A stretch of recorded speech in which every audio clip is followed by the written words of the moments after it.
Imagine you are lying back now, ready to drift into rest. Let your breath soften, let your thoughts grow quiet, and allow yourself to sink into a different world. Tonight, I'll take you on a slow, winding journey into the past. A journey that carries us into the dim and sooty streets of Victorian England, where life was both fascinating and unforgiving. Before we begin, take a moment to make yourself comfortable. Adjust your pillow, close your eyes, and, if you enjoy these calm historical wanderings, remember to follow along so that you can always return to these quiet travels through time. Now, let us gently step back into the Victorian age. The sound of horses' hooves on cobblestones drifts softly through the morning haze. The mist of coal smoke hangs low in the narrow London streets. Gas lamps flicker dimly, casting a pale glow on rows of tall, narrow houses pressed closely together. Chimneys, tall and dark against the sky, stretch upwards like a forest of stone and brick, hundreds of them dotting the rooftops, all exhaling smoke into the already heavy air.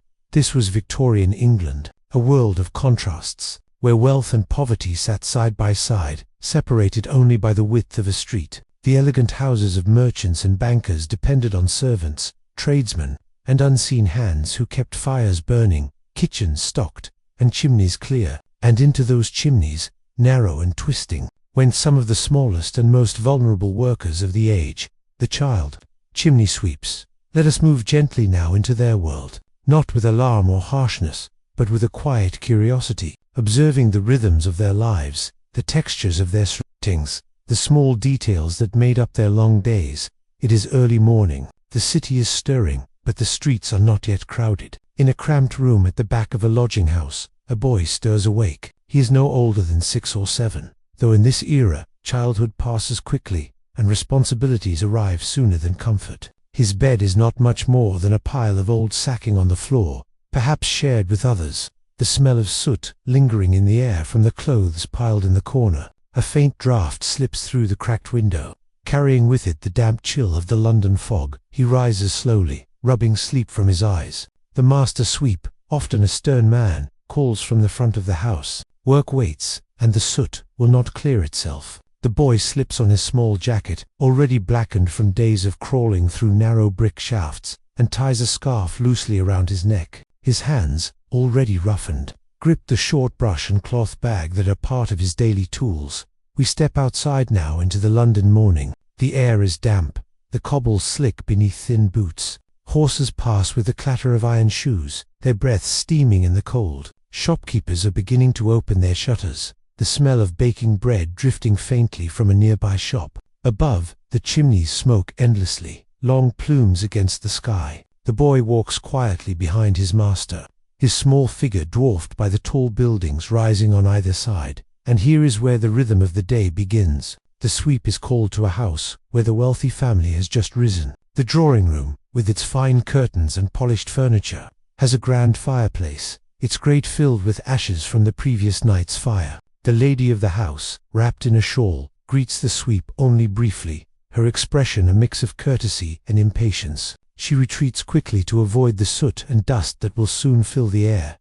The boy kneels at the fireplace. The hearth is wide, but the flue beyond it narrows quickly, curving and branching as it rises through the house. He ties a cloth over his head, covering his hair, and tucks a brush beneath his arm. Then, with practiced movement, he begins to climb. The chimney is dark, narrow, and close. His small body fits where no grown man could manage. His knees and elbows press against the bricks, scraping against the rough surface. He pushes upward slowly, inch by inch, brushing the soot away as he goes. The air is heavy, full of dust that clings to his skin and fills his lungs. But this is his task, and he continues with quiet determination, guided by the dim light far below. Outside the house, the city grows busier. Carts rattle past, vendors call out their wares, and the steady hum of London life carries on. But within the chimney, all is still save for the soft scraping of brush on brick and the faint cough of the boy. As soot falls gently down, when at last he emerges, blackened and tired, he slips quietly back into the morning light. The work is not done, for there are more chimneys to climb, more soot to clear. The city depends on its fires for warmth, for cooking, for comfort, and every fire leaves behind smoke and residue that must be cleared away. Without sweeps, chimneys clog, Fires smoulder, and danger creeps unseen into parlors and bedrooms. And so the sweeps, children and all, remain in constant demand. Now, let us pause and drift gently outward, beyond this single boy and his morning work, to the broader picture of Victorian life. London was a city of nearly endless contrasts, towering mansions and narrow alleys, glittering parlors and grimy workhouses, fashionable carriages and barefoot children in the gutters. The air itself seemed to embody the mixture of beauty and hardship, thick with coal smoke, yet alive with the energy of industry and progress. In the evenings, as gas lamps flickered to life, families gathered around fires. Their warmth, a small defense against the damp chill. The glow of the hearth was a comfort, a gathering place, a symbol of home. But that very comfort came at a hidden cost, one carried on the narrow shoulders of children climbing through dark shafts, their small forms unseen by those who enjoyed the glow. As we linger here, breathing softly, let us take in the slow rhythm of this world, the steady pace of horses on cobblestones, the quiet coughs of a boy as he brushes soot from his skin, the crackle of a fire newly lit in the grate. These are the sounds and textures of Victorian England, a time of great progress, but also of overlooked burdens.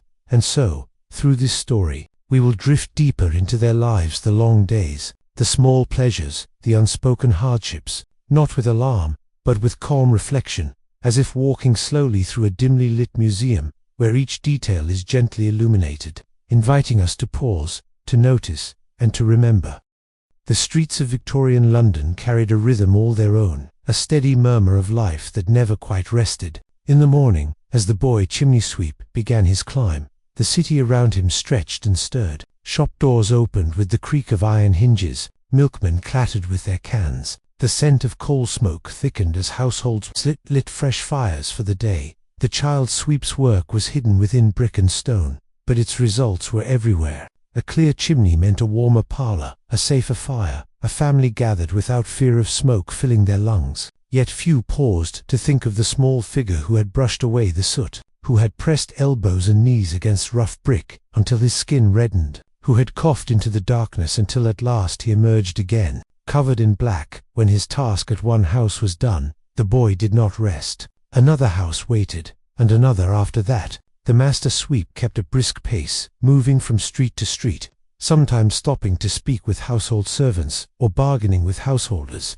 who wanted their chimneys cleared before an evening gathering. The boy followed, silent, his face streaked with soot and his hair stiff with dust. At times, they passed other sweepsmen with soot-darkened coats, accompanied by boys of varying ages. The smaller the child, the more valuable he was to his master, for the narrowest chimneys could only be climbed by the smallest bodies. In some streets, groups of children clustered together between tasks, their laughter soft and fleeting. For all the hardship of their days, they were still children, finding moments of play amid the work. A chalk drawing on a wall, a pebble tossed across the cobbles, a whistle carried in the fog. These little signs of youth flickered briefly before the next task pulled them apart. The chimneys themselves were varied. In some grand houses, they were wide enough that a boy could climb with a measure of ease, pushing upward against the brick, soot tumbling past him to the hearth below. But in other homes, particularly those with older construction, the shafts were winding and narrow.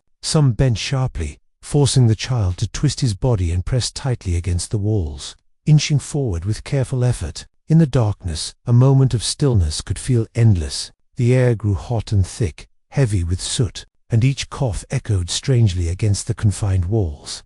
Imagine the sensation, your knees pressed to brick, your palms scraping against rough mortar, your head tilted at an awkward angle to fit through a tight curve. The air tastes of smoke, acrid and bitter, clinging to your tongue. A dim patch of light far below glows faintly, while above, only darkness stretches on. Yet upward you climb, brushing steadily, working through the silence until the shaft clears and air stirs faintly once again. For the children, there was little choice but to keep moving. A pause too long brought not only the master's stern voice, but also the risk of being trapped. Stories of boys stuck fast in the chimneys were whispered among the sweeps, tales that carried both fear and warning. And so, even the youngest pressed forward, driven by a mixture of discipline and quiet fear, their small bodies twisting and stretching through the passageways of brick. Beyond the chimneys, life in Victorian London unfolded in endless variety. The wealthy strolled along clean boulevards, their carriages drawn by sleek horses,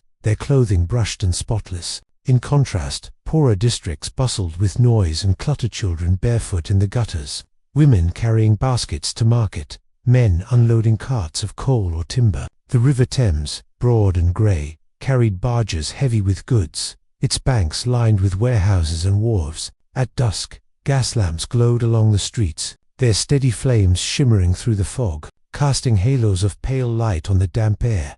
It was into this complex world that the chimney sweeps wove their daily path. They were not often noticed, except when called to work, their presence blending into the fabric of the city. A boy might pass by unnoticed as ladies discussed the latest fashions, or as gentlemen spoke of trade and politics. Yet without his work, the fires of those households would not burn so freely. The gatherings would not be so comfortable, and the parlours would not glow so warmly against the cold. The work was unrelenting, yet the children found small comforts where they could. On some mornings, a kind housekeeper might offer a piece of bread or a cup of milk. On rare occasions, a passer-by might spare a coin, pressed quickly into a sooty hand. These gestures, though small, brightened the day and were remembered long after the soot had been brushed away. Evenings brought a different kind of rhythm. The children returned to their lodgings, weary and blackened, their clothes stiff with soot. In some houses, water was scarce, and washing was little more than a quick splash from a basin. The boys gathered together, sharing stories of the day, their voices hushed, their laughter brief. Sleep came quickly, on rough bedding, beneath thin blankets, the smell of smoke lingering in the room.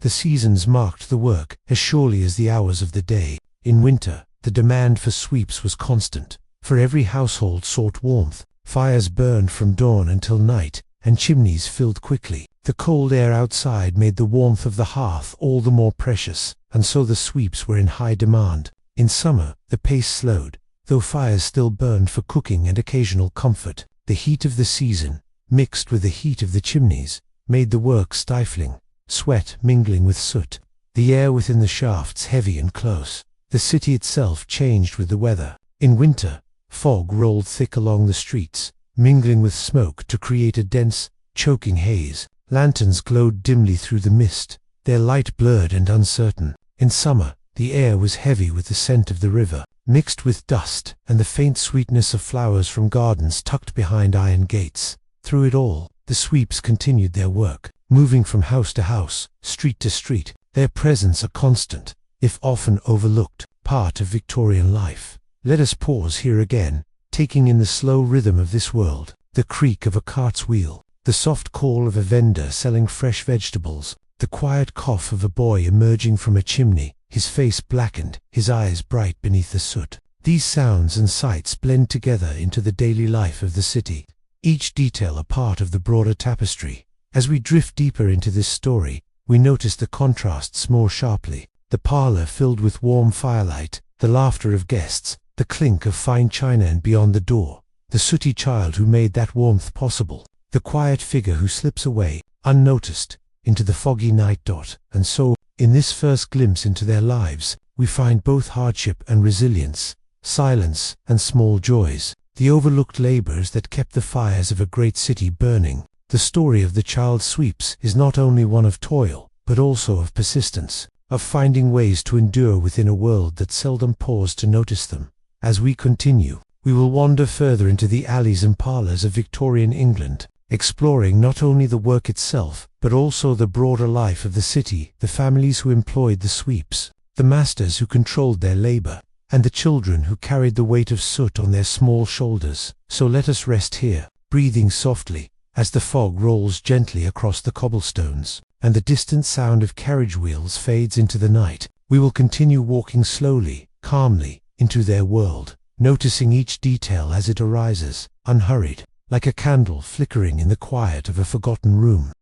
As we move further into the winding streets of Victorian London, the quiet presence of the child sweeps remains with us. Their work, though often unseen, connected every household to a larger web of life. Each chimney brushed clear meant warmth for a family, comfort against the chill, a hearth where stories might be told, where tea might be poured, where quiet evenings unfolded under the soft glow of firelight. Yet behind each clear flue, behind each gentle flame, stood the small figure who had laboured in silence to make it so.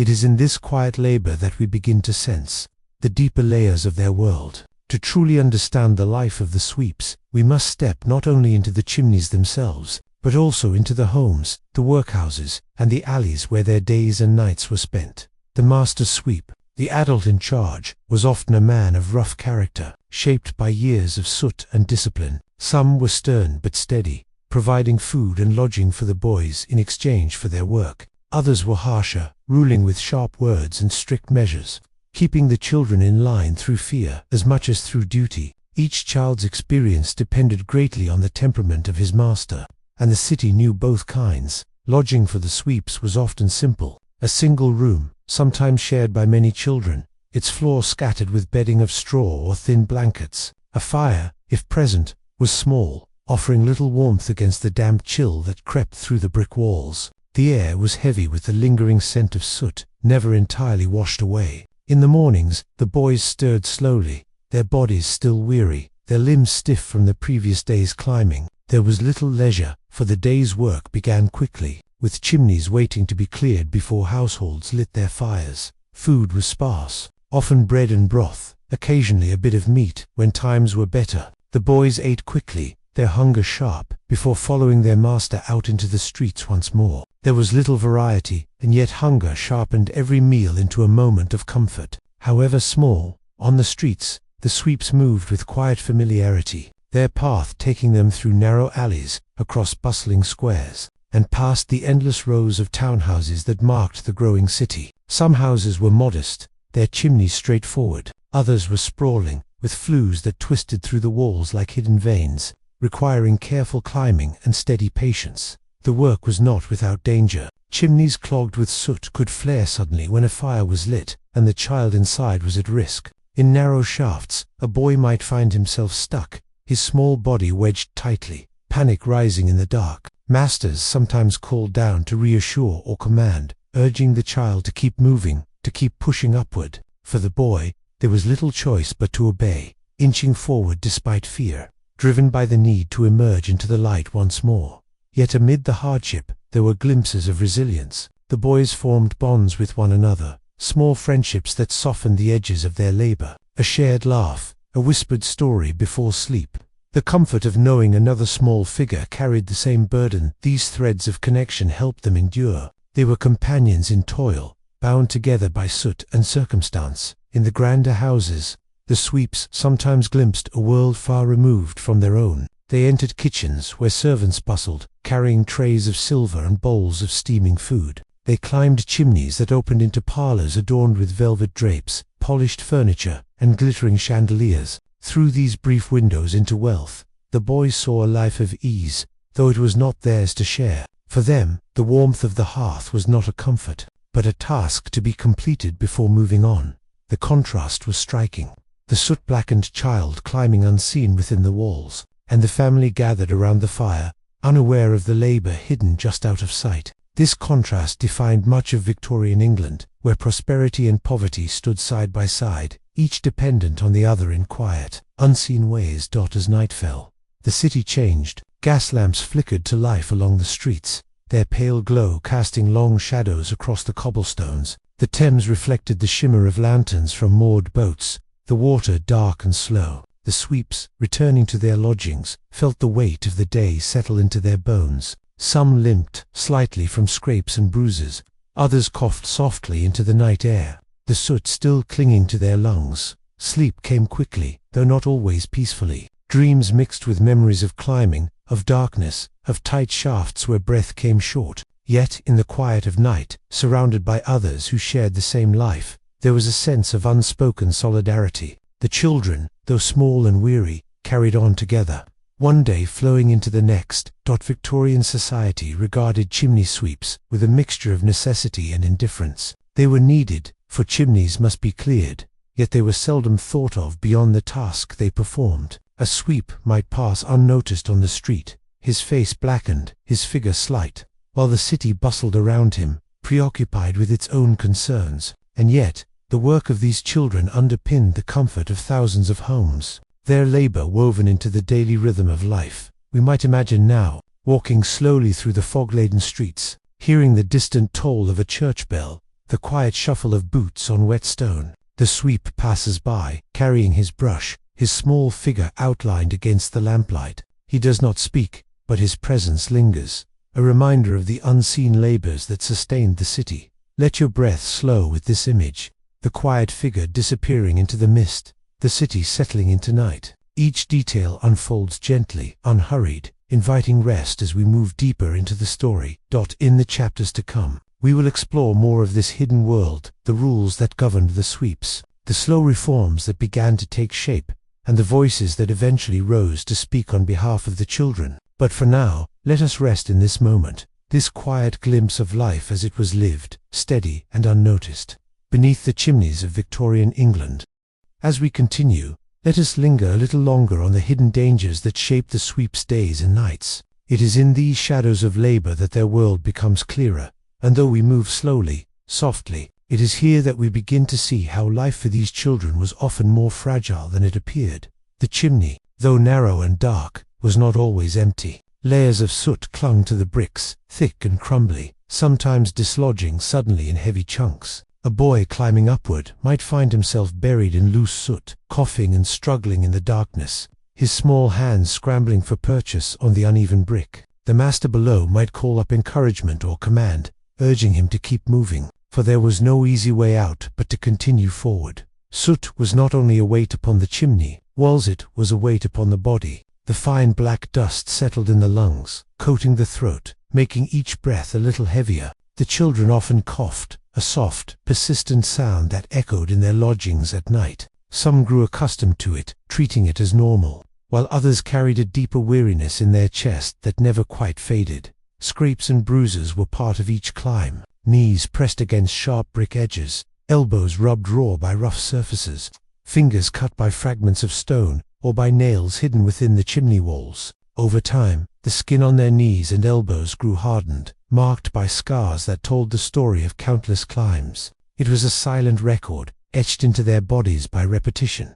Yet the risks went beyond these small injuries. Chimneys sometimes narrowed unexpectedly, leaving a child trapped in a shaft barely wide enough to hold him. Panic rose quickly in such moments, breath becoming shallow, heart beating fast in the confined dark. Masters sometimes lowered ropes or prodded with rods to help the child wriggle free, but not all were fortunate. In rare tragic moments, the climb ended not in light but in stillness, and the city carried on unaware. These dangers were known, whispered among the sweeps themselves, shared as quiet warnings. One boy might tell another, "That chimney on Broad Street is tight, keep your arms close." Another might caution about chimneys with sharp bends, where the climb grew nearly impossible. This quiet knowledge was passed from child to child, an informal map of risks drawn from experience. In the broader world, awareness of the sweeps' plight grew slowly. Reformers, men and women who observed with kinder eyes, began to notice the toll upon the children.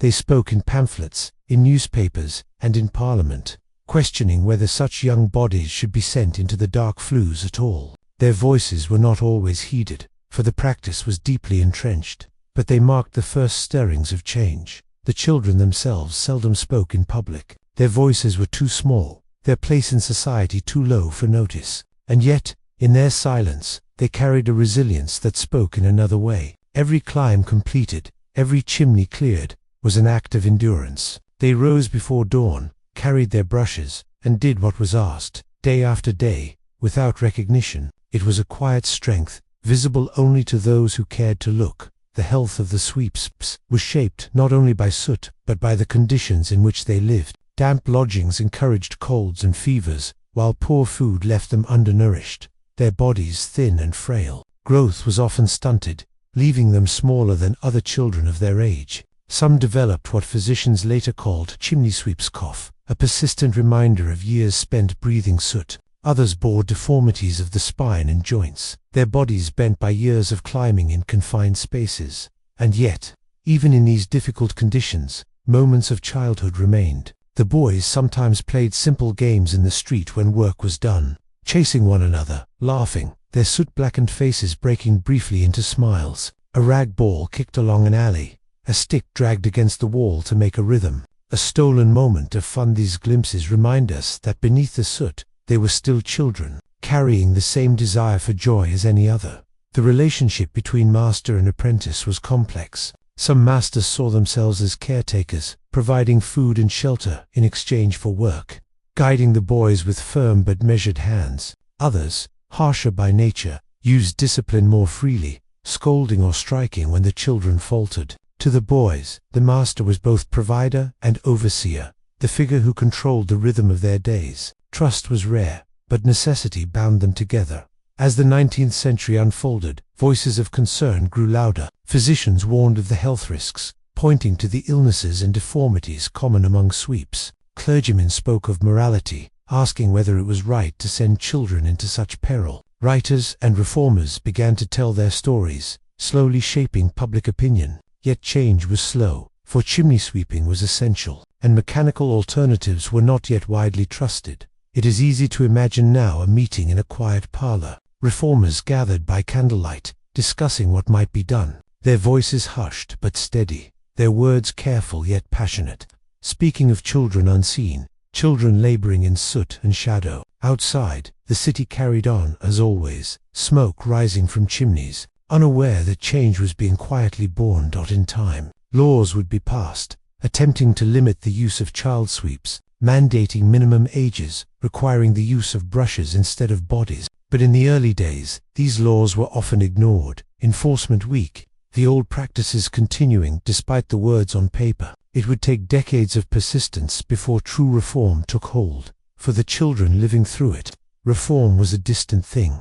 Their world was measured not in laws or speeches, but in the chimneys they climbed each day, the meals they ate, the beds they slept in. Life was immediate, focused on survival and the small comforts that could be found. A crust of bread, a friendly word, a patch of sunlight on the street, these were the moments that gave shape to their days. As we drift with this story, let us picture one such moment. A boy, his work done for the day, sits on the steps of a narrow alley. His brush rests beside him, his clothes dark with soot. The evening light softens the edges of the street, and for a brief time, he is simply still, breathing the cool air, watching the world go by. Passers-by scarcely notice him, but in his quiet rest, there is a kind of peace. It is these small moments, fragile but real, that remind us of the humanity behind the labor. The story of the chimney sweeps is not only one of hardship, but also of endurance, of reform born slowly from compassion, and of small lives that carried a great weight in silence.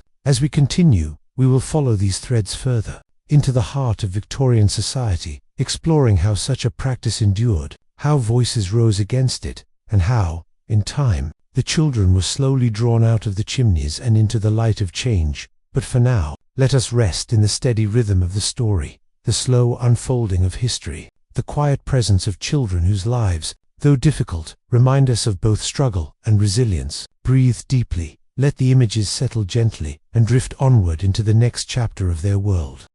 As we drift further into this story, it is worth pausing to notice how chimney sweeps, those small soot-covered figures, were seen by the world around them. To the ordinary passer-by, they were both familiar and invisible. Their presence in the streets was constant. Boys with darkened faces, brushes carried over their shoulders, clothes worn thin by use. And yet, in many ways, they blended into the background of city life, part of the machinery of daily existence, seldom acknowledged with more than a glance. Some households looked upon them as little more than necessary tools. Chimneys were essential, after all, and without the sweeps, fires might smolder dangerously. Smoke might fill a room, or sparks might catch upon a roof. When a master sweep knocked upon the door, children were called from their games, and housewives pulled aside rugs or chairs to give them space. A boy would enter, carrying his brush, and without much ceremony, he would be directed to the hearth. Few paused to ask his name. Fewer still wondered at the hardships behind the work.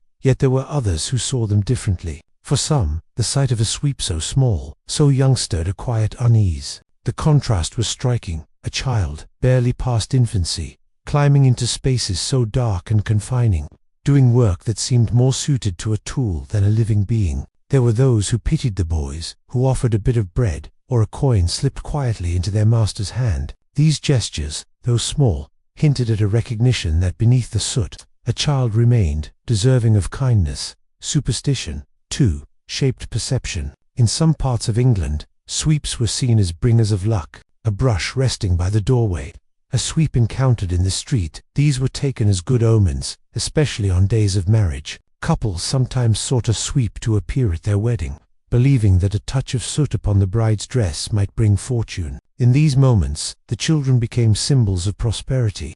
Though the irony was clear, those believed to bring luck lived lives with little of it themselves. Reformers, meanwhile, observed with sharper eyes. Writers, doctors, and clergymen began to take note of the sweep's condition, describing in careful words the toll that the work inflicted. Physicians reported on the persistent cough, the bent limbs, the diseases of the lungs and skin that plagued these children. Clergymen questioned the morality of sending the young into such peril. Writers, moved by the sight of soot-covered faces, gave voice to their silent struggles. Parliament, in time, became the stage upon which these concerns were raised. Speeches were made, petitions presented, laws proposed. Some called for an outright ban on the use of children in chimney sweeping, arguing for mechanical brushes instead. Others resisted, claiming that the tradition was too deeply woven into the fabric of the trade, that mechanical alternatives were unreliable, that change would be costly. And so, debates stretched on, words filling the air while the children continued to climb. The city itself carried contradictions. In the wealthier districts, chimneys were many, wide, and tall, requiring constant attention. Here, sweeps were in steady demand, called upon to maintain the comfort of those who rarely thought of the labor involved. In the poorer quarters, chimneys were fewer, smaller, and often in disrepair.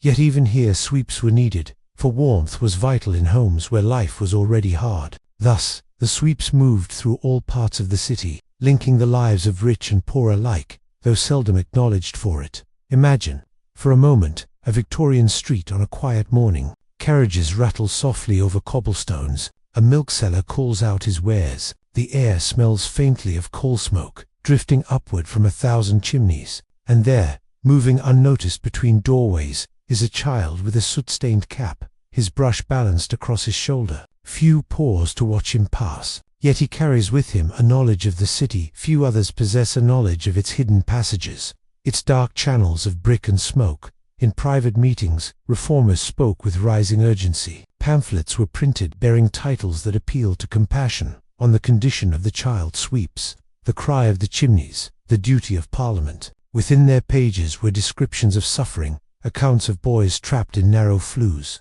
illustrations showing children scarcely larger than infants, their small bodies dwarfed by the chimneys they climbed. These pamphlets passed from hand to hand, igniting discussion, stirring sympathy, and sometimes resistance.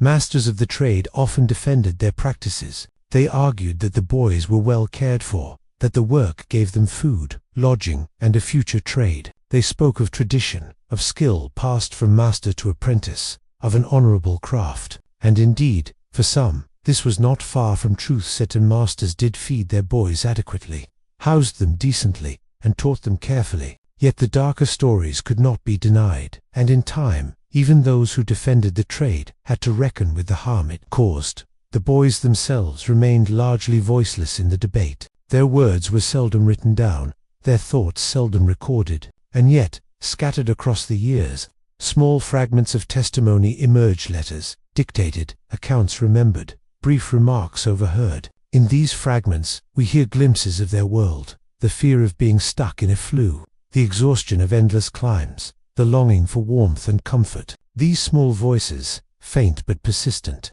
remind us that history is not only made by laws and speeches, but by the quiet endurance of those who lived it. As time moved forward, mechanical innovations began to prove themselves. Brushes with long rods could reach deep into chimneys, clearing soot without the need for a child's body. Slowly, householders began to accept them, though not all at once. Some clung to the belief that only a boy could thoroughly clean a flue, his small hands reaching places no brush could touch. Yet as accidents continued and reformers pressed harder, the tide began to turn. We might imagine an evening parlor, warmed by a fire, where a family sits in comfort while, outside, a child sweeps shivers in the cold. Within, reformers write letters, drawing upon the firelight to pen arguments against the practice. In another part of the city, a master instructs his apprentices, showing them how to tie their brushes, reminding them of the climb awaiting them at dawn. All these threads weave together, creating the fabric of Victorian society. Contradictory, complex, and slowly changing. To drift through this world is to move through contrasts, wealth and poverty, warmth and cold, light and soot. The sweeps belonged to the shadows, yet their presence shaped the daily comfort of all. And as we follow their story, we find that it is not only about suffering, but about the way society learns to see what was once unseen, to hear what was once ignored, to soften where once it was hard. So let us rest in this thought, that history, like the steady rhythm of breath, changes slowly but surely. The sweeps' lives were hard, but they were not forgotten. Their story lingered in pamphlets, in debates, in reform that moved inch by inch, until finally the law caught up with compassion. And with this quiet awareness, let us continue, slowly, gently, into the next stage of their story, where reform begins to take stronger shape, where compassion grows louder, and where the shadow of soot slowly gives way to light. The story of the sweeps, by the middle of the 19th century, had become a story not only of work, but of reform, of voices raised in slow, patient rhythm, urging society to look more closely at the small figures in soot-stained caps, and to ask whether the cost of warmth and comfort had grown too high. Parliament had debated the issue more than once, the chamber filled with men in dark coats, their words echoing beneath the high ceiling. Some spoke earnestly of compassion, of the need to protect the youngest and most vulnerable. They described, in carefully chosen tones, the plight of children scarcely larger than toddlers, their bodies pressed into narrow flues, their lives shortened by soot and strain. They painted images that lingered in the imagination: boys trapped in shafts, their cries unheard, lungs choked with dust before the age of 10. Others, though hesitated, they argued that the law should not interfere too closely in the practices of trade, that masters knew best how to train their apprentices, that the work was, in its way, a livelihood. They reminded the chamber that chimneys must be swept, that fires must burn safely, that homes depended upon the industry. And so the debate lingered, caught between the demands of necessity and the voice of conscience. Outside Parliament, the world moved steadily onward. The clatter of carriages continued, the smoke of chimneys curled into the sky.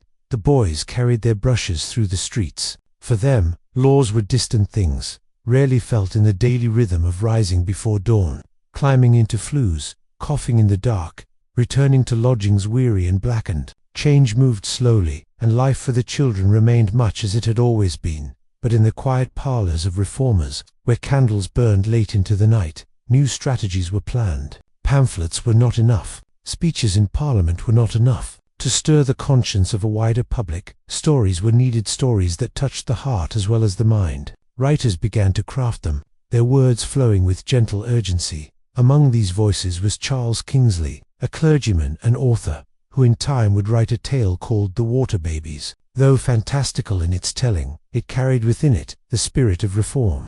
Weaving into children's literature the image of a sweep transformed, lifted from soot into a world of magic and cleansing waters. It was, at its core, an allegory for compassion, a reminder that even the smallest and dirtiest of children deserved to be seen as human, deserving of kindness and change.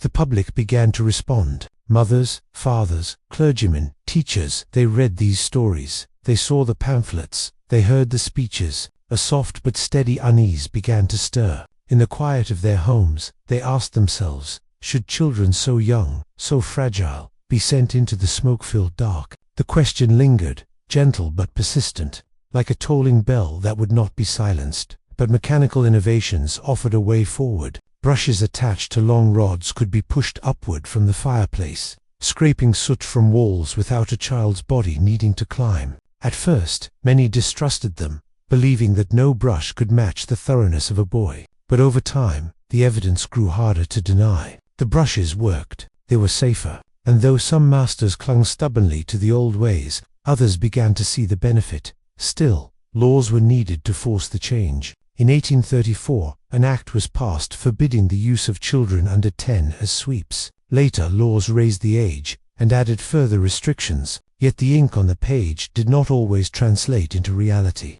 Enforcement was weak, inspections rare. Masters continued to employ boys, sometimes younger than the law allowed, knowing that the risk of punishment was small. And so the reform, though written, remained incomplete. We might imagine one of these boys sent into a flue despite the law. He climbs slowly, soot falling into his eyes, his lungs aching with each breath. He knows nothing of Acts of Parliament, of debates in Westminster, of speeches made in his name. His world is the narrow shaft, the scrape of his brush against the brick, the command of his master waiting below. For him, change is not yet real. And yet, step by step, the tide was shifting. Reformers did not relent. They pressed again and again, each time returning to Parliament, each time producing new testimony, new pamphlets, new stories. Newspapers carried their words to a wider audience, stirring sympathy among those who had never thought deeply of the sweeps before. The city, too, began to change in subtle ways.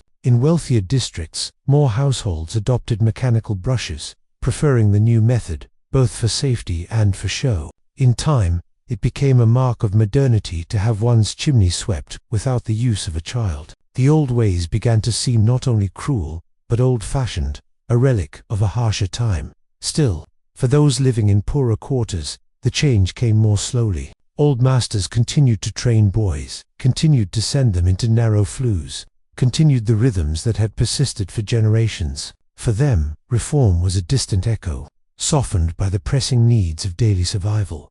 And yet, across the decades, the echo grew louder. By the middle of the 19th century, momentum had built to a point where resistance could no longer hold. Further acts were passed, raising the age of apprentices, mandating inspections, empowering magistrates to fine or imprison those who ignored the law. Step by step, the practice of sending children into chimneys began to fade. It did not vanish overnight. Stories still emerged of boys employed illegally, of masters clinging stubbornly to the old ways. But each year, the practice grew rarer, until finally, by the latter half of the century, it was all but gone. The brush had replaced the child. Compassion had replaced necessity. The soot-blackened figures of the past began to fade into memory.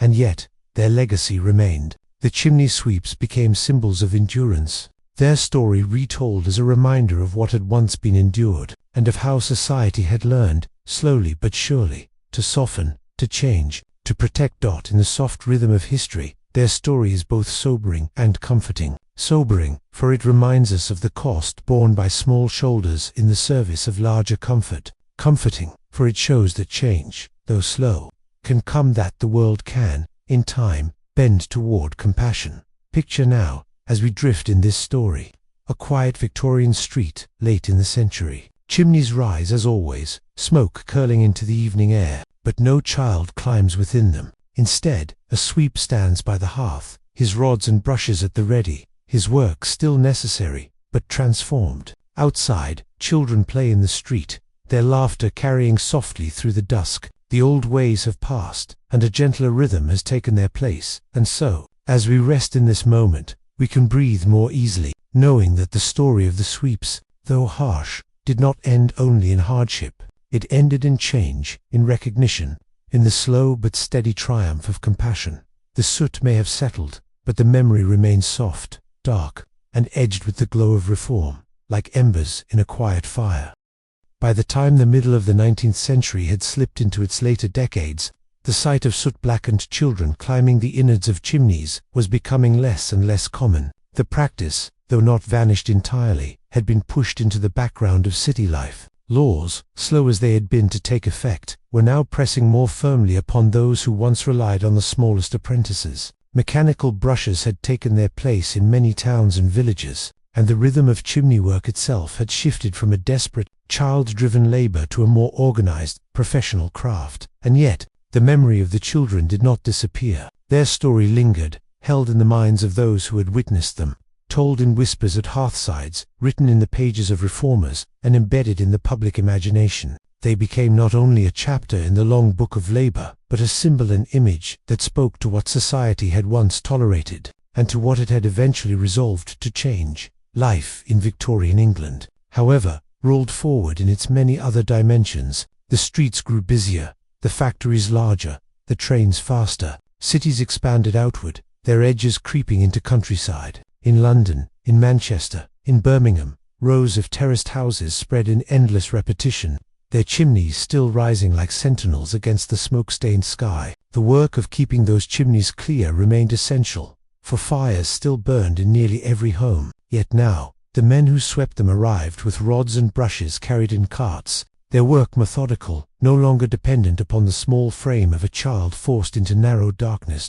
In those homes, children now spent their days differently. They might attend school, learning their letters beneath the stern gaze of a teacher, or play in the cobbled streets, their voices echoing in the narrow lanes. Some still worked, of course, for Victorian England was not free of child labour. Many were found in factories, in fields, or selling wares in the market. But the particular image of a boy ascending a flue was fading into the realm of memory, leaving behind a mixture of relief and melancholy. Reformers, who had campaigned tirelessly for change, now saw the fruits of their persistence. Some grew older and watched with satisfaction as their cause, once met with indifference, had become law. Others did not live to see the change, but their words endured, remembered as part of the long struggle. And in that endurance, their efforts helped shape the culture of compassion that would, in time, extend to other causes, education, labor, welfare. Even as the sweeps themselves disappeared from daily life,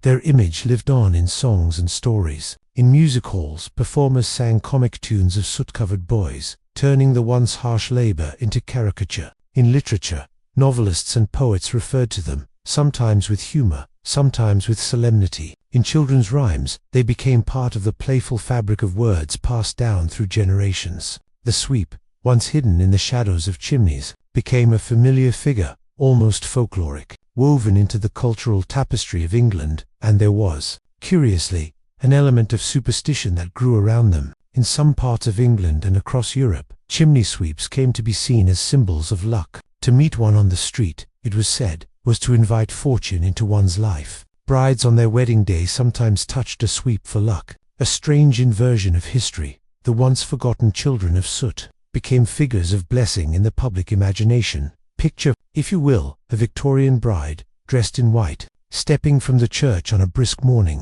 Among the gathering of friends and neighbors, a sweep, blackened with soot but smiling warmly, stands ready. She touches his coat for luck, her hand leaving a faint mark of black on white. The crowd laughs gently, the bells ring, and the sweep, once a child forced into flues, is now a man regarded as a charm of good fortune. History had reshaped memory, softening its sharp edges, reimagining the sweep not as a figure of suffering, but of resilience and blessing. Yet the reality of the past remained. The boys who had once climbed those flues carried their experiences with them into adulthood. Many suffered long-term ailments, the coughs and wheezes of lungs scarred by soot, the bent frames of bodies pressed too early into labor. Others, perhaps, found work in other trades, carrying brushes still, but wielding them with their own hands now, no longer climbing into the dark. They lived quieter lives, their histories seldom recorded, their names lost among the millions who had labored anonymously to keep the fires of England burning.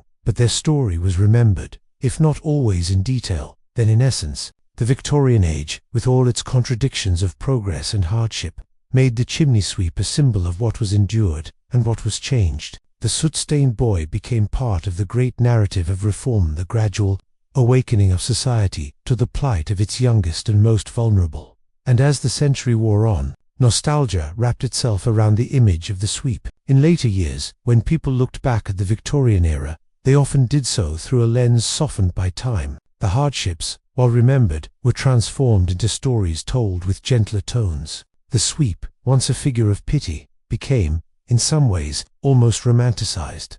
The plucky boy with his brush, the resilient child of the city streets. It is the way of memory to soften, to wrap the past in a haze of sentiment, even when the reality was harsher. So as the century drew to its close, the sweep remained a presence in culture, even as the actual children once forced into the work had long since disappeared from the hearths and flues. Their image lived on in art, in song, in superstition, and in the quiet stories told at firesides. The soot no longer clung to their bodies, but the memory clung to the nation's imagination, never fully swept away. And in this softened memory, there lies a lesson, one of endurance, of change, of the strange way history can transform suffering into symbol. The sweep, once trapped in narrow darkness, had emerged into the light of story and song, a reminder of the slow but certain turning of society toward compassion.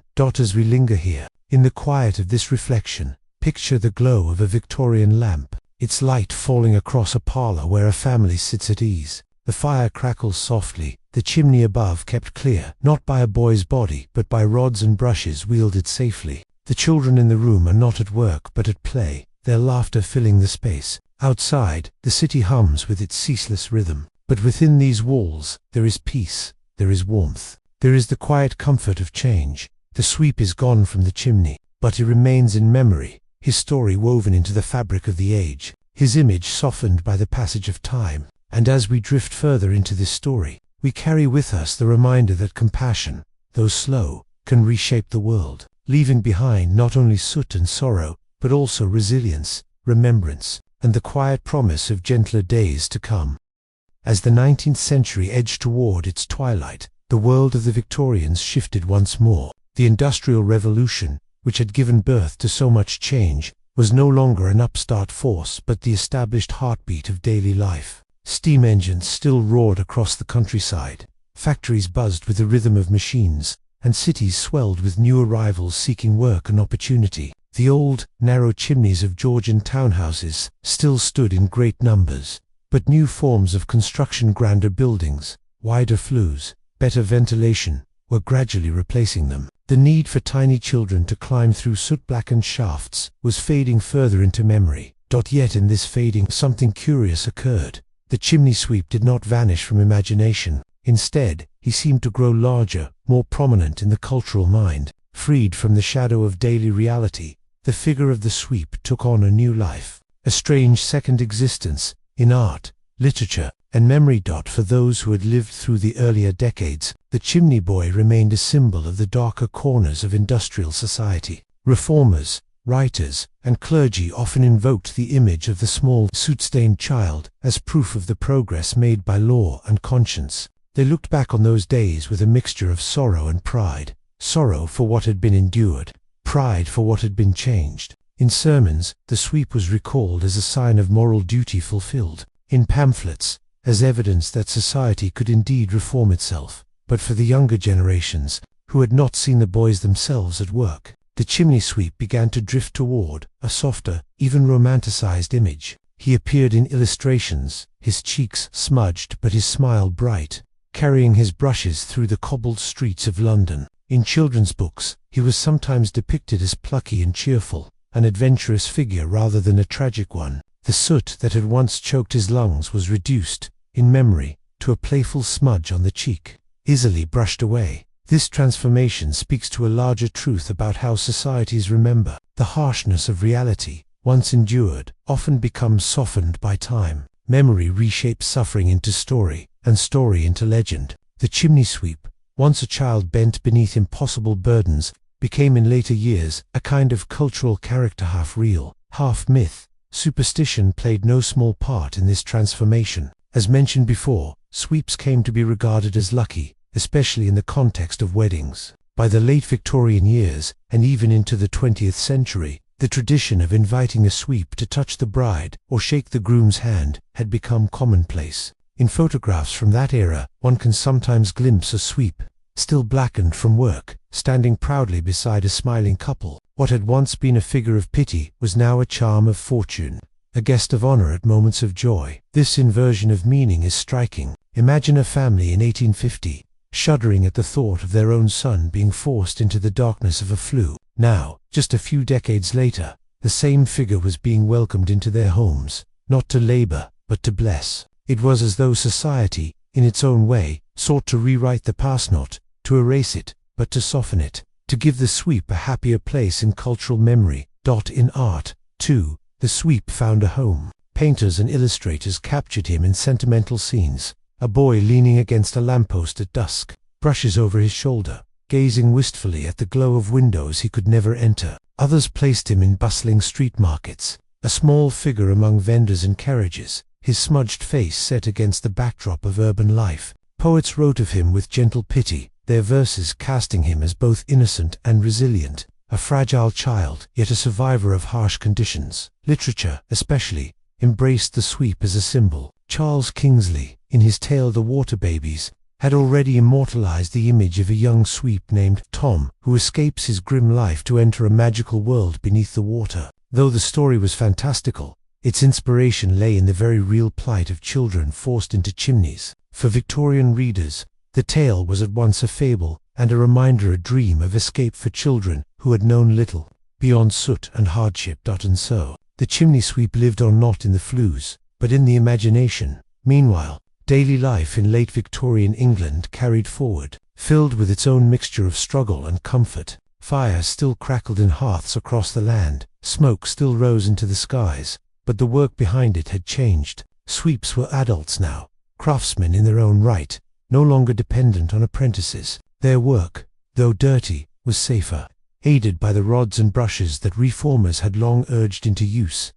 As the century waned, nostalgia began to weave its gentle veil across the past. The Victorians themselves, looking back on earlier decades, began to tell stories tinged with sentiment. The grim reality of the child sweeps, though still acknowledged, was increasingly softened in memory. Stories at firesides might begin with hardship but end with resilience. Illustrations in popular magazines showed sweeps not as suffering children but as smiling, good-natured figures. And in songs sung on street corners, the sweep's image was lively, even cheerful. It is in this softening that we glimpse the peculiar nature of memory, how suffering, once past, can be reshaped into symbol, how pain can be wrapped in the gentler tones of story. For those children themselves, life had been undeniably brutal, their hardships etched into their bodies and lungs. But for those who came after, their story became one of perseverance, a reminder of society's growth, and eventually a charm of luck and joy. Picture, if you will, a quiet Victorian evening. The lamps are being lit along a narrow street, their glow falling across the wet cobblestones. A sweep walks slowly, brushes over his shoulder, his figure outlined against the soft haze of smoke drifting from the rooftops. A passerby tips his hat, and the sweep nods politely, his face still marked with soot. To the people of that time, he is no longer a child to be pitied, but a man of fortune, a figure almost magical, whose presence promises good luck. In the homes that line the street, families gather around their fires, unaware perhaps of the transformation that has occurred in memory. For them, the sweep is simply a familiar figure of the city, part of its rhythm, part of its song. But beneath this familiarity lies a history not so easily forgotten. The story of children who once bore the burden of smoke and soot, who climbed where no adult could, who labored unseen in the hidden dark. And so the sweep remained, both real and imagined, both a man walking home through the lamplit streets and a symbol lingering in the nation's dreams. The soot may have faded, but the memory endured, reshaped, softened, carried forward into the new century that lay just ahead. As you drift with this story, you may sense the way the sweep's image moves gently between past and present, between hardship and hope, between shadow and light. It is the rhythm of history itself, rhythm slow, steady, and enduring, like the quiet crackle of a fire in a Victorian hearth. And as we follow this rhythm, the story will continue, carrying us from the last decades of the Victorian age into the years beyond, where the sweep's image would find yet new shapes, new meanings, and new places in the imagination of the world. The new century dawned quietly, though for those who lived through it, the change seemed more symbolic than sudden. The year 1901 arrived, and with it came the passing of Queen Victoria herself, the monarch whose reign had defined an age. The news spread slowly across towns and villages, whispered from person to person, printed in careful black ink on the pages of daily newspapers. There was a sense, as lamps flickered that winter, that something vast had ended, something steady and familiar that had endured across decades. Yet the streets remained, the houses still stood, and in their chimneys fires still glowed. Even as the Edwardian era began, with its new fashions and changing sensibilities, the hearth continued to be the heart of the home. And where there was a hearth, there was a need, from time to time, for a sweep. By this time, the figure of the sweep was no longer the child of memory, but the adult worker of the present. The tools of his trade had long since shifted from small bodies forced into narrow flues, to the long-handled rods and bristling brushes that could reach far into the chimneys from below. It was slower work than sending up a child, but it was infinitely safer, and for most households it became the normal expectation. The age of child labor in flues had ended, and with it, a shadow seemed to lift from the hearth. Still, the memory of those children lingered in quiet ways. In certain towns, older residents would tell younger ones of the time when boys barely bigger than schoolchildren climbed through soot and ash, Sometimes these stories were tinged with horror, sometimes with pity, and sometimes with that peculiar tone of nostalgia that softens even the hardest realities once enough years have passed. To the younger generation, the stories seemed almost unbelievable, as though they belonged to a world more distant than the one their grandparents had known. The sweep himself, now grown and working with tools, remained a familiar figure on the streets. His arrival was still marked by the same rhythm: the knock at the door, the careful preparation of cloths to catch falling soot, the slow scraping sound as brushes worked their way through the flues, and always there was the gentle hush of soot falling, like dark snow, soft and steady, before it was swept away. In the Edwardian imagination, the sweep took on a curious dual role. On the one hand, he remained an essential tradesman, humble but necessary, a part of the working fabric of the city. On the other, he continued to inhabit the realm of superstition and story. The belief in his luck had not faded. If anything, it had grown stronger. Newspapers carried stories of brides who sought out a sweep for good fortune, and photographs from the time still show grooms grasping the blackened hand of a smiling sweep. It was as though the sweep had been reborn in memory as a bringer of joy, a talisman against misfortune. And so he lived in two worlds at once, the practical and the symbolic, the daily and the mythical. He walked through the streets with brushes on his back, but he also walked through the imagination, carrying with him whispers of fortune and echoes of an age already fading into the haze of nostalgia. Meanwhile, the world beyond the sweep was changing rapidly. The Edwardian years were marked by elegance in the drawing rooms of the wealthy, where wide windows and spacious halls made chimneys broader, easier to maintain. At the same time, the working-class homes of crowded city districts remained much as they had been for decades: narrow, dark, and smoky, with chimneys that required regular cleaning to keep the fires drawing properly. It was in these humbler spaces that the sweep's presence was most keenly felt.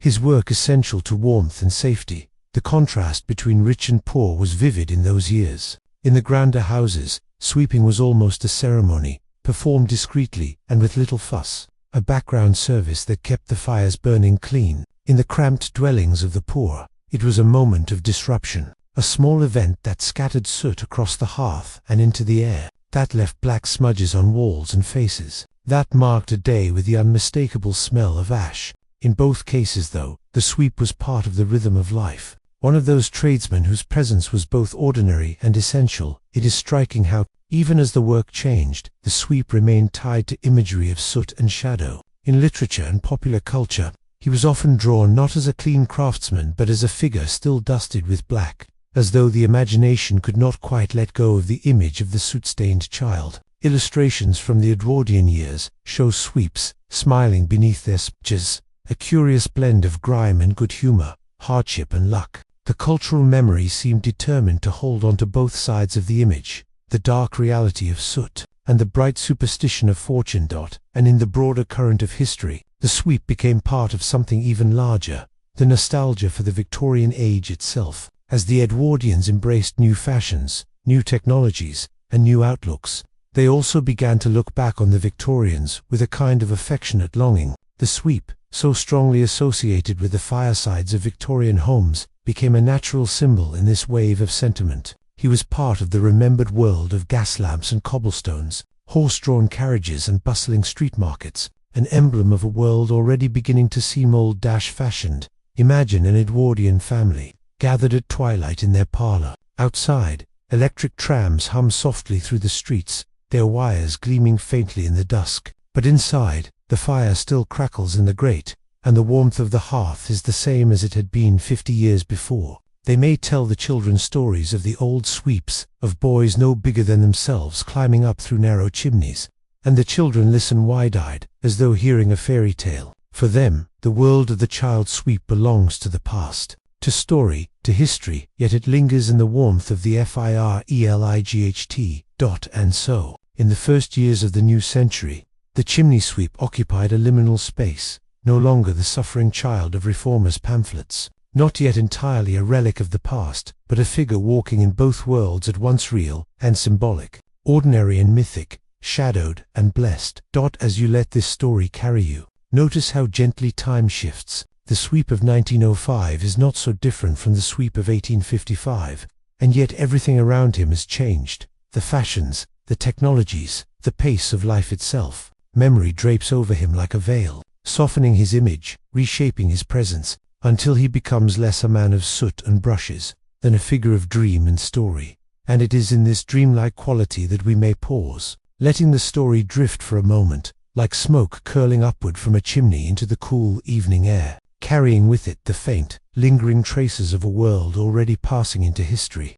The sweep of the Edwardian years, so familiar in soot and superstition, walked steadily into the unfolding decades of the 20th century. He carried with him his brushes and rods, his smudged hands and work-worn clothes, but also something less tangible, the accumulated weight of memory, of centuries of association between soot and fortune, fire and survival, shadow and light. The years passed, and with them came great changes.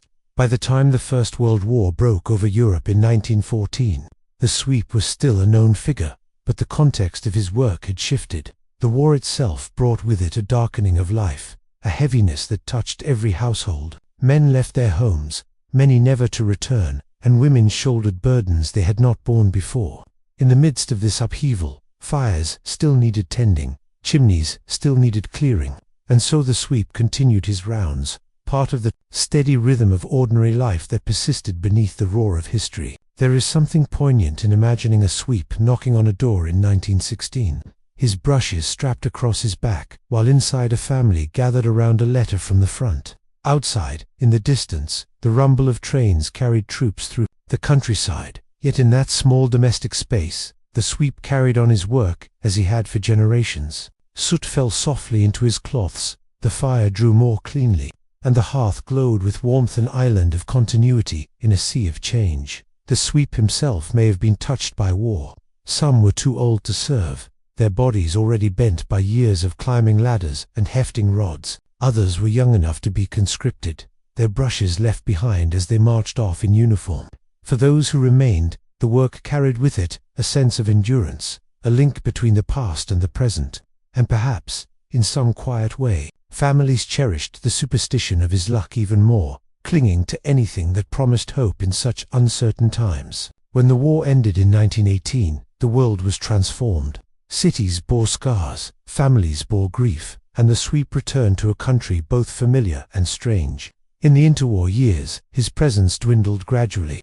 New technologies began to alter the landscape of domestic life. Gas heating, and later, electric systems, started to replace open hearths in many urban homes. Chimneys were still common, of course, but slowly, inevitably, they became less central. The work of the sweep, once indispensable, began its long decline, yet memory does not vanish so quickly. In the 1920s and 1930s, the sweep lived on in story, song, and picture. Children's books still drew his figure with brushes and smudges, turning his soot into something whimsical rather than burdensome. Illustrators softened the image of hardship, painting him as a cheerful fellow, often smiling, his grime transformed into a badge of charm. In nursery rhymes and little tales, the sweep was no longer a child laborer, but a figure of harmless folklore, almost magical in his connection to luck. One can almost hear the laughter of children in those years as they learned rhymes about the sweep, their voices rising in the echo of playgrounds. Unburdened by the darker truth of the past, the sweep had shifted fully from grim necessity to cultural memory. Then came the Second World War, and with it, another shattering of ordinary life. Once again, families crowded around their hearths, though this time in bomb shelters and darkened homes during the Blitz. Fires were tended, not just for comfort, but for survival during bitter winters. In those years, soot and smoke returned with an intensity not seen for decades. Bomb damage often left chimneys unstable, cracked, or blocked, and the services of sweeps were called upon in ways that recalled older times. Imagine London in 1941, its skyline fractured by raids, its nights pierced by the wail of sirens. Amid the rubble and dust, the old trades returned to provide what continuity they could. Sweeps, blackened with soot, walked among homes scarred by fire, carrying brushes that seemed like relics from a quieter world. In the soot of those chimneys mingled the ash of bombed buildings, the dust of collapsed walls. Yet even in this devastation, the hearth was kept alive, the fire still glowing, the sweep still working. There is something deeply symbolic in that image. The sweep, centuries old as a figure of necessity, standing in the rubble of modern war, brushing soot from chimneys to keep alive the small flames of comfort. His presence linked the ancient and the modern, the age of horse-drawn carts and the age of tanks and airplanes. After the war, change accelerated.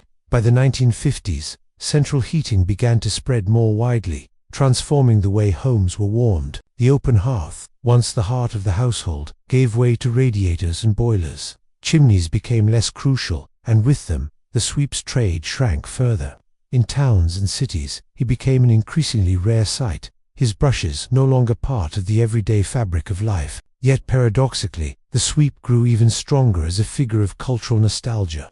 As fewer people encountered him in real life, he became more firmly lodged in story and symbol.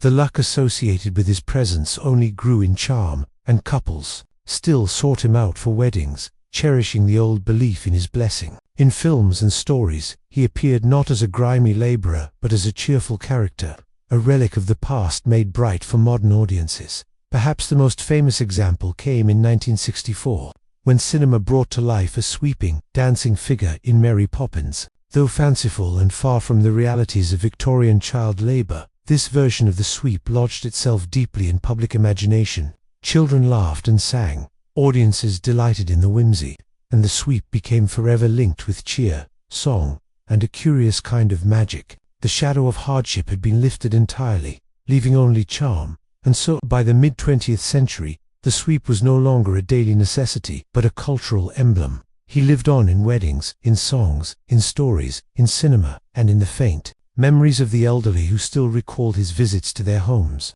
What is striking is how softly the sweep faded. Unlike other professions that ended abruptly, swept away by machines or new technologies, the sweep lingered gently, gradually. He dwindled from daily presence to occasional necessity, then from necessity to tradition, then from tradition to memory. His decline was not a vanishing but a softening, like soot settling slowly after a fire. And even in memory, he carried contradictions.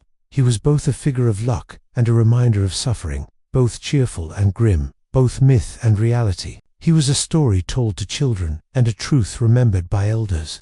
He was history softened by nostalgia, soot turned into stardust in the collective imagination. Tonight, as we let this part of the story drift through us, it is worth noticing how gently lives and professions pass into history. The sweep, once essential, became symbolic. His brushes, once tools of survival, became emblems of charm. His soot, once hardship, became story. And through it all, one truth remains steady. The hearth, whether in the cottage of a Victorian child, or the bomb shelter of a London family, was always kept alive by hands that cleared the way for flame. The sweep, in his quiet persistence, was part of that flame story, and so he endures in memory as more than just a worker.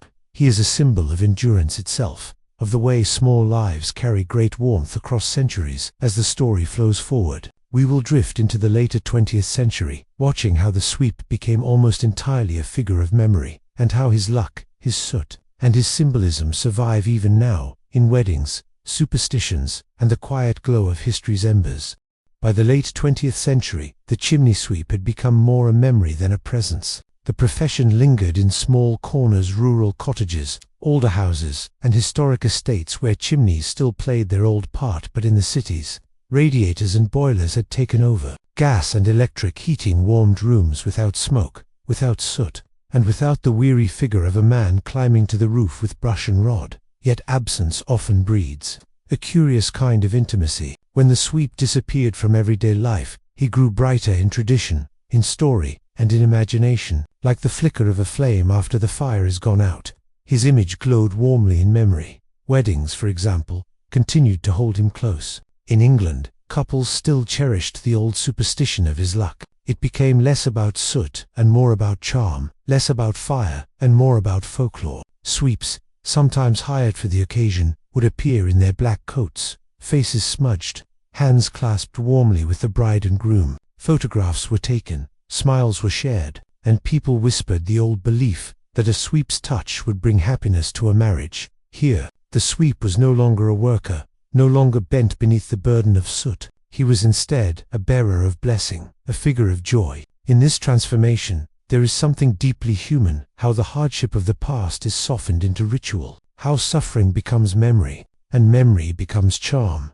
In stories for children too, the sweep lived on. Books and films painted him as a cheerful figure, a friend of birds, a singer of songs, a playful wanderer across rooftops. These portrayals bore little resemblance to the lives of the Victorian children who once crawled through narrow flues, but they carried forward the silhouette of the sweep, making sure he was not forgotten. Perhaps the most enchanting image is that of rooftops at night, where sweeps danced with brushes in hand. Soot turned into starlight, hardship turned into dream. For many, this softened version is the only sweep they have ever known, a character of stories, rather than a laborer of soot. And yet, beyond the charm, the sweep story holds a deeper thread. It is a reminder of how history often hides hardship beneath memory. For every cheerful sweep in story, there were once children whose hands were raw with soot, whose lungs carried the weight of smoke. For every symbol of luck, there was once a laborer climbing into the narrow dark dot. In this way,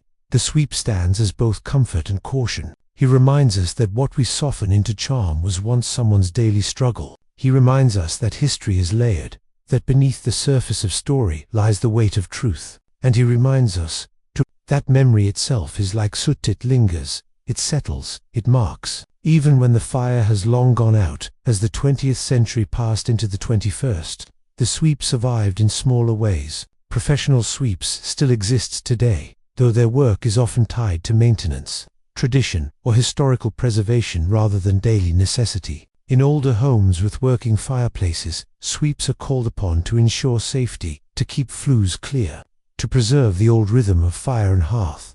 Their presence today carries with it a kind of heritage. When a modern sweep steps into a home, brushes in hand, he carries centuries of memory with him. He is at once a worker of the present and a symbol of the past. He embodies continuity, the quiet endurance of an old trade in a world of change. At festivals and parades, too, sweeps sometimes appear. In May Day celebrations, in folk gatherings, in small-town traditions, their blackened coats and bright smiles bring to life the old luck, the old songs. Crowds clap, music plays, and children laugh. Unaware of the deeper history, but delighted by the figure of soot turned to story. And so, the sweep endures, not in necessity, not in hardship, but in memory, charm, and tradition. His brushes no longer scrape the flues of every home, but they linger in imagination. His soot no longer soils the hands of children, but it remains in the stories told at weddings, in films, in folklore. His image is no longer bent with labor, but lifted with song.